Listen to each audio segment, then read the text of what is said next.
ഹരേ കൃഷ്ണ. എല്ലാവർക്കും രാധേ ജഗന്നാഥിലേക്ക് സ്വാഗതം. ഇന്ന് ഞാൻ ശ്രീകൃഷ്ണ ഭഗവാന്റെ ഒരു കഥയായിട്ടാണ് വന്നിരിക്കുന്നത്. കഥ എന്ന് പറയാൻ പറ്റില്ല, അതിൽ ഭഗവാന്റെ ഒരു ഫീലിംഗ് ആണ്, ഒരു ഇമോഷനാണ് പറയാൻ. അപ്പോൾ ഒരു ദിവസം ശ്രീകൃഷ്ണ ഭഗവാൻ ഇങ്ങനെ വിഷമിച്ചിരിക്കുകയാണ്.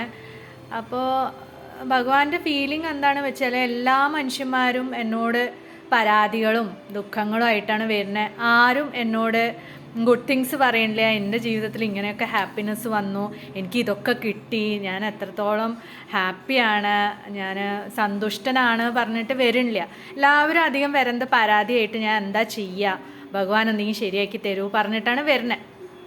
അപ്പോൾ അങ്ങനെ ഇരിക്കുമ്പോൾ ഒരു ദിവസം ഭഗവാൻ ഇങ്ങനെ വിഷമിച്ചിരിക്കുകയാണ്. അപ്പോൾ ഭഗവാന്റെ ഒപ്പം നിൽക്കണ ദേവീ ദേവന്മാരൊക്കെ ഇങ്ങനെ വരുന്നുണ്ട്.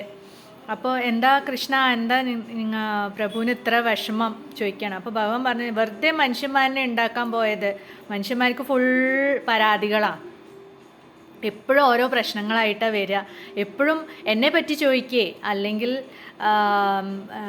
എന്നെക്കുറിച്ചോ, അല്ലെങ്കിൽ ഭഗവാൻ എന്തൊക്കെ തന്നു അതിനെ പറ്റിയിട്ട് പറയാനോ, എൻ്റെ അടുത്ത് എന്തൊക്കെ ഉണ്ട് എന്ന് പറയാനൊന്നുമല്ല, എന്തൊക്കെ ഇല്ല, എൻ്റെ വിഷമങ്ങൾ പറഞ്ഞിട്ടാണ് അധികം വരുന്നത്. വെറുതെയാണ് മനുഷ്യന്മാരെ ഉണ്ടാക്കാൻ പോയത്. എനിക്കൊരു ക്വയറ്റ് പ്ലേസ് വേണം, ആരും എന്നെ ഡിസ്റ്റർബ് ചെയ്യാൻ പാടില്ല, ആരും ഒരു മനുഷ്യനും എന്നെ കണ്ടെത്താൻ പാടില്ല, അങ്ങനത്തെ ഒരു സ്ഥലം എവിടെയെങ്കിലും ഉണ്ടെന്ന് പറയാൻ പറ്റുമോ ചോദിക്കുകയാണ്. അങ്ങനെ മനുഷ്യന്മാരെത്താത്ത സ്ഥലം. അപ്പോൾ ഒരാൾ പറയും, ഒരു ദേവത പറയും, നമുക്ക് ഹിമാലയത്തിൻ്റെ ഏറ്റവും ടോപ്പിൽ പോയി ഇരിക്കുക പറയും. അപ്പോൾ ഭഗവാൻ പറയും, അവിടെയും മനുഷ്യന്മാരെത്തും. എന്നാൽ അന്തരീക്ഷത്തിൽ എവിടെയെങ്കിലും അവിടെ എത്തും പറയും, കണ്ണം പറയും. പിന്നെ പറയും, സമുദ്രത്തിൽ എവിടെയെങ്കിലും ആരും കാണാൻ പറ്റാത്ത സ്ഥലത്ത്, അവിടെ എന്തായാലും എന്നെങ്കിലും മനുഷ്യന്മാരെ എന്നെ കണ്ടുപിടിക്കും, അവിടെ വന്ന് എന്നെ ശല്യം ചെയ്യും പറയും.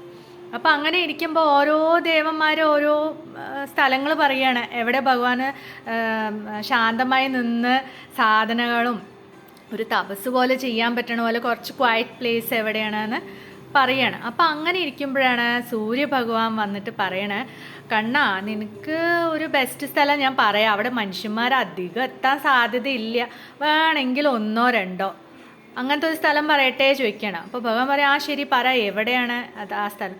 എല്ലാ മനുഷ്യന്മാരുടെയും ഹൃദയത്തിൻ്റെ ഉള്ളിൽ പ്രഭു ഇരിക്കും. എന്താ വെച്ചാൽ എല്ലാ മനുഷ്യന്മാരും വെളിയിലത്തെ കണ്ണിലൂടെയാണ് നോക്കണം. നമ്മൾ എന്താണ് വെളിയിൽ എന്ത് കാണുന്നു അതിലാണ്, ആ മായയിലാണ് നമ്മൾ കണ്ടുകൊണ്ടിരിക്കണം. ആ മായയിൽപ്പെട്ട സാധനങ്ങളാണ് നമ്മൾ ആവശ്യപ്പെടുന്നത്. അതിലുള്ള പ്രശ്നങ്ങളിനെ ലെവലാക്കാനാണ് നമ്മൾ ഭഗവാന്റെ അടുത്ത് പോകുന്നത്. അപ്പോൾ എന്നാണോ മനുഷ്യൻ്റെ ഉള്ളിലേക്കുള്ള, അതുപോലെ ഹൃദയത്തിൽ നോക്കണേ, അപ്പോഴാണ് ഭഗവാനെ കാണാൻ പറ്റുക എന്ന് പറയുകയാണ്. ഭഗവാൻ പറയാം, അത് നല്ല ഐഡിയ ആണല്ലോ, എന്നാൽ ഞാൻ എല്ലാ മനുഷ്യന്മാരുടെയും ഹൃദയത്തിൽ, അതുപോലെ ആത്മാവിൻ്റെ ഉള്ളിൽ ഞാൻ വസിക്കുകയാണ് പറയാണ്. അപ്പോൾ അവർക്ക് ഭഗവാനിൽ എത്തിപ്പെടാൻ പറ്റും. ഇപ്പോൾ നമ്മൾ മനുഷ്യന്മാരെ എപ്പോഴും ഈ മായയിൽ നിന്ന് അത് നശിച്ചു പോവും. നമ്മുടെ മനസ്സ് പറഞ്ഞാൽ ആ ശ്രീകൃഷ്ണ ഭഗവാന്റെ ഭഗവത്ഗീതയിൽ, അല്ലെങ്കിൽ എന്താണ് അർജുനൻ്റെ സാരഥിയായിട്ടാണ് ഭഗവാൻ നിൽക്കണത്. അതിൽ ഭഗവാൻ ബുദ്ധിയായിട്ടാണ് നിൽക്കണത്.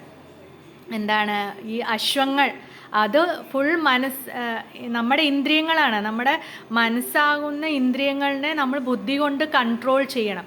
അപ്പോൾ ഈ മനസ്സ് പല രീതിക്കും പല ആഗ്രഹങ്ങളും പറയും. അപ്പോൾ ആ മനസ്സിലൂടെയാണ് നമ്മൾ വെളിയിൽ, നമ്മുടെ മനസ്സാണ് പറക്കണത് മായയിൽ. അപ്പോൾ എന്നാണോ നമ്മൾ മനസ്സിനെ മറന്ന് നമ്മുടെ ഹൃദയത്തിൻ്റെ ഉള്ളിൽ, നമ്മുടെ അന്തരാത്മാവിൻ്റെ ഉള്ളിൽ ഇൻവേർഡായിട്ട്, അതുപോലെ നമ്മുടെ ഹൃദയത്തിൻ്റെ ഉള്ളിൽ നമ്മൾ ഞാൻ എന്നതിൻ്റെ ഉള്ളിലേക്ക് നമ്മൾ കടന്നു പോണേ, അന്ന് നമുക്ക് ഭഗവാനെ കാണാൻ പറ്റും. അതാണ് ഇതിൽ പറയണത്. അതുതന്നെ ഒരു ഇൻറ്റേർണൽ മീനിങ് അതാണ്. ഭഗവാനെ നമുക്ക് വെളിയിൽ എവിടെ തിരഞ്ഞാലും കിട്ടില്ല. ഭഗവാനെ കിട്ടണം പറഞ്ഞിട്ട് നമ്മൾ പോകുമ്പോൾ ഭഗവാൻ നമ്മുടെ ആത്മാവിൻ്റെ ഉള്ളിലാണ്. അവർക്കാണ് ഭഗവാനെ കാണാൻ സാധിക്കുക, അവർക്കാണ് ഭഗവാനെ കിട്ടുക. അപ്പോൾ ആ ഭഗവാൻ എവിടെയാണ് ഒളിഞ്ഞു നിൽക്കണേ, എല്ലാ മനുഷ്യന്മാരുടെ നിന്നും രക്ഷപ്പെടാൻ നമ്മുടെ ഹൃദയത്തിൻ്റെ ഉള്ളിൽ, നമ്മുടെ ആത്മാവിൻ്റെ ഉള്ളിലാണ് ശ്രീകൃഷ്ണ ഭഗവാൻ ഇരിക്കണത്. നമ്മൾ തിരയുന്നത് വെളിയിലാണ്. വെളിയിലത്തെ ആഗ്രഹങ്ങളിലും, അല്ലെങ്കിൽ സംതൃപ്തിയിലോ, അല്ലെങ്കിൽ വെളിയിൽ എവിടെയെങ്കിലും എനിക്ക് കണ്ണനെ കാണാൻ സാധിക്കുമോ, ഓരോ ഇതിൽ കണ്ടിട്ട് കാര്യമില്ല. നമുക്ക് ഭഗവാനെ നമ്മുടെ ഹൃദയത്തിൻ്റെ ഉള്ളിൽ, ആത്മാവിൻ്റെ ഉള്ളിൽ നമ്മുടെ ഉള്ളിലേക്ക് തിരിയുമ്പോഴാണ് നമുക്ക് ഭഗവാനെ. അപ്പോൾ നമ്മുടെ മനസ്സിൽ ഒരു ആഗ്രഹങ്ങളും ഉണ്ടാവില്ല. ആ ആഗ്രഹങ്ങളൊന്നും ഇല്ലാത്ത സമയത്ത് ഭഗവാനെ മാത്രം വേണം, ഒരു ആഗ്രഹവും വേണ്ട. എല്ലാതും നമ്മുടെ കർമ്മഫലം അനുസരിച്ചിട്ടാണ് ഭഗവാൻ നമുക്ക് തരിക. അല്ല നമുക്ക് എന്തൊക്കെ ഉണ്ട് എന്തൊക്കെ ഇല്ല, അത് നമ്മൾ മുൻജന്മം ചെയ്ത നല്ല കർമ്മങ്ങളാവാം പാപകർമ്മങ്ങളാവാം, അതനുസരിച്ചിട്ടാണ് ചെയ്യുക നമ്മുടെ പ്രാരാബ്ധങ്ങൾ. പിന്നെ നമ്മൾ ഗുഡ് തിങ്സ് ഇപ്പോൾ നമ്മൾ എന്തൊക്കെ പ്രസൻ്റ്ലി ചെയ്യണം അത് നമ്മുടെ ഫ്യൂച്ചറിലേക്ക് വരിക. അപ്പോൾ ഇപ്പോൾ പ്രസൻറ്റ് നമ്മൾ ഗുഡ് തിങ്സ് ചെയ്യുക. നമ്മൾ ചിലപ്പോൾ നാമം ചൊല്ലിക്കൊണ്ടിരിക്കുമ്പോൾ നമുക്ക് ബാഡ് വരുന്നത് ഒരു 100% വരുന്നത് ചിലപ്പോൾ 80% വരെ കമ്മിയാക്കാൻ സാധിക്കും. എന്താ വെച്ചാൽ നമ്മൾ ആ പ്രാരാബ്ധത്തിനെ ഭഗവാന്റെ നാമജപത്തോട് കൂടിയിട്ട് അതിനെ കട്ട് ഓഫ് ചെയ്ത് പോവുകയാണ്. അപ്പോൾ നമ്മുടെ ജീവിതത്തിൽ ചിലത് നടക്കാൻ സാധ്യതയുണ്ടാവും, ചിലത് നടന്നേ പറ്റൂ. പക്ഷെ നമ്മുടെ ഗുഡ് തിങ്സ് ആണ് നമ്മുടെ ഫ്യൂച്ചർ. അല്ലെങ്കിൽ നീ വരുന്ന നമ്മൾ എത്രയോ ജന്മങ്ങൾ ജനിച്ചു കഴിഞ്ഞിരിക്കണോ, നീ ചിലപ്പോൾ ജനിക്കും. നമുക്ക് ഭഗവത് പ്രാപ്തി കിട്ടണ വരെ നമ്മൾ ജന്മമരണ ചക്രത്തിൽ പെട്ടിട്ടേ ഇരിക്കുള്ളൂ. എന്നാണോ നമുക്ക് ഭഗവാനെ കിട്ടിയത് അന്ന് നമ്മൾ ഈ സംസാര ചക്രത്തിൽ നിന്ന് എസ്കേപ്പ് ആവും. പിന്നെ നമ്മൾ എന്നും ഭഗവാന്റെ ഒപ്പം ഹാപ്പി, ആ പരമാനന്ദ രൂപത്തിൽ, പരമാനന്ദമായ രാധാറാണിയുടെ അടുത്ത്. അതുപോലെ ഭഗവാൻ തന്നെ രാധാറാണിയുടെ ഒരു രൂപമാണ് ശ്രീകൃഷ്ണ ഭഗവാൻ. അതുപോലെ പരമാനന്ദം, എല്ലാവർക്കും ഹാപ്പിനെസ്സാണ് വേണ്ടത്. ആ എല്ലാം കിട്ടിക്കഴിഞ്ഞ സന്തോഷം, ആ സന്തോഷമാണ് രാധാറാണി. ആ രാധാറാണിയുടെ ഒരു രൂപമാണ് ശ്രീകൃഷ്ണ ഭഗവാൻ. അന്ന് നമുക്ക് ആ ഭഗവാനെ കിട്ടുമ്പോൾ ആ ഹാപ്പിനെസ് ഓട്ടോമാറ്റിക് കിട്ടും, നമുക്ക് രാധാറാണീനെ കിട്ടും.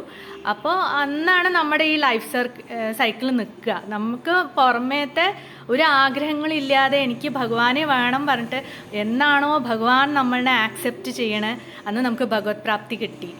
പിന്നെ നമുക്ക് ഒന്നും വേണ്ട, നമുക്ക് ഭഗവാനെ കിട്ടിയിട്ട് പിന്നെ വേറെ എന്താ വേണ്ടത്? അപ്പോൾ ആ ഒരു സിറ്റുവേഷനിൽ എത്തണം എന്നുണ്ടെങ്കിൽ നമ്മുടെ പുറം ലോകത്തിൻ്റെ ഒക്കെ ഇലൂഷൻസാണ്. അതുകൊണ്ട് നമ്മുടെ കർമ്മഫലം അനുസരിച്ച് നമ്മളിലേക്ക് വരികയാണ്. ഇനി അടുത്ത സ്റ്റെപ്പ് എന്ത് ചെയ്യണം, അത് ചെയ്യാനുള്ള നമുക്ക് ഗുഡ് ഉണ്ടാവും ബാഡ് ഉണ്ടാവും. നമ്മൾ എന്ത് ആക്സെപ്റ്റ് ചെയ്യണം, എന്തെടുത്തിട്ട് നമ്മൾ ഫോർവേഡ് നടക്കണം, അതൊക്കെ നമ്മുടെ കയ്യിലാണ് ഭഗവാൻ തന്നിരിക്കുന്നത്. അപ്പോൾ അതനുസരിച്ചിട്ട് നമ്മൾ നടക്കുക, ഗുഡ് എന്ന രീതിക്ക് പോവുക. അപ്പോൾ നമ്മുടെ ചിലപ്പോൾ അടുത്ത ജന്മം പിന്നെയും നമുക്ക് മനുഷ്യജന്മം കിട്ടും, പിന്നെയും ഭഗവാന്റെ നാമം ജപിക്കാം. നാമം ജപിച്ച് ചിലപ്പോൾ നമ്മുടെ എല്ലാ അതുപോലെ പ്ലസ് ആയാലും പുണ്യവും പാപവും നശിക്കുമ്പോഴാണ്, രണ്ടെണ്ണം പാടില്ല ശരിക്കും. അപ്പോൾ നമ്മൾ പുണ്യഫലം അനുഭവിക്കാൻ പിന്നെയും വരും, പാപഫലം അനുഭവിക്കാനും വരും. അപ്പോൾ നമ്മൾ നാമം ജപിച്ച് ഭഗവാനെ മാത്രം കിട്ടണം പറഞ്ഞിട്ട് ഇരിക്കുമ്പോൾ ഭഗവാൻ തന്നെ നമ്മളെ എടുത്ത് ഭഗവാനിലേക്ക് എത്തിക്കും. അപ്പോൾ ആ ഒരു സിറ്റുവേഷനിൽ എത്തണം. അപ്പോൾ നമ്മൾ എപ്പോഴും ഭഗവാനെ വിചാരിച്ച് ഭഗവാന് വേണ്ടി പറഞ്ഞ് ജീവിച്ച് ഭഗവാനിൽ എത്തണം പറഞ്ഞിട്ട് നാമം ചൊല്ലി നമ്മൾ ഗുഡ് റൈറ്റ് എന്നിലേക്ക് മാത്രം നടന്ന് നമ്മുടെ മനസാക്ഷി പറയും ഇത് ശരിയല്ല, ഇതാണ് ശരി. ആ ശരിയിലേക്ക് പോയി നമ്മൾ എന്ത് ചെയ്യണോ അത് ഭഗവാന് നല്ലത് കേട്ടോ ഒന്ന് സമർപ്പിച്ചിട്ട് നമുക്ക് മുന്നോട്ട് പൊയ്ക്കൊണ്ടിരുന്ന നമ്മുടെ ഉള്ളിൽ, അന്തരാത്മാവിൻ്റെ ഉള്ളിൽ ഭഗവാൻ ഇരിക്കേണ്ട, എല്ലാം കണ്ടുകൊണ്ടിരിക്കേണ്ട നമ്മുടെ മനസ്സാണ് ഭഗവാൻ നോക്കുക. മനസ്സിൽ നമ്മൾ ഗുഡാണോ ചിന്തിച്ച് ബാഡാണോ ചിന്തിച്ച് അത് നോക്കിയിട്ട് നമുക്ക് ഭഗവാൻ ചിലപ്പോൾ ഭഗവാനിലേക്ക് എത്തിക്കും. അപ്പോൾ എപ്പോഴും ഭഗവാനെ നമ്മൾ വെളിയിൽ തിരയാതെ നമ്മുടെ ഉള്ളിലേ തന്നെ നോക്കിയാൽ നമുക്ക് നമ്മുടെ കണ്ണനെ കാണാം. ശ്രീകൃഷ്ണ ഭഗവാൻ അവിടെ നമ്മളെ നോക്കിയിരിക്കുന്നുണ്ടാവും. ഇത്രയും ആളുകളിൽ ആരാണോ എന്നെ കണ്ടുപിടിച്ചതെന്ന് നോക്കുന്നുണ്ടാവും. അപ്പോൾ നമുക്ക് നമ്മളിലേക്ക് തന്നെ നമ്മൾ തിരിഞ്ഞു നോക്കുക, വെളിയിലൊന്നും നോക്കണ്ട, ഒരു ഇതും വേണ്ട, നമുക്ക് ഭഗവാനിലെത്താം. ആ ഒരു ചിന്തയിൽ നമുക്ക് ജീവിക്കാം. അപ്പോൾ എല്ലാവർക്കും ഹരേ കൃഷ്ണ, രാധേ രാധേ.